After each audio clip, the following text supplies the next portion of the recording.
Before we go further, stop loss, but stop loss MGU obviously is what we're going to talk about today. I've had it defined once before on the podcast, but it's been a while. So could you lay out what an MGU is in the stop loss world?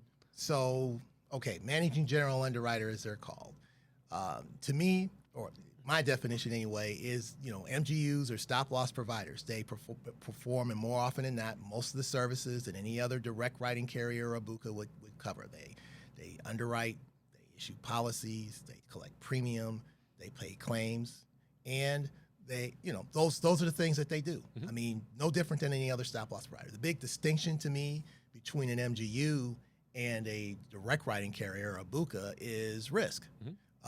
Some carriers, most direct writing carriers usually take on the lion's portion of the risk. They may lay off a portion of it, or they have higher thresholds of risk that they take versus an MGU who typically takes very little or no risk. Doesn't mean the responsibility is any different, the accountability is any different. It just means the risk sharing arrangement or a piece of it is arranged differently than what it would be between of a carrier or a BUCA. Yeah, and so is it true usually you would say that it's the possibility at least exists that an MGU might have a lower threshold in which they reinsure than maybe a very large direct writer? Is that the norm, I guess? Right, and of course, that risk is being laid off to various a reinsurer or multiple reinsurers who are doing that.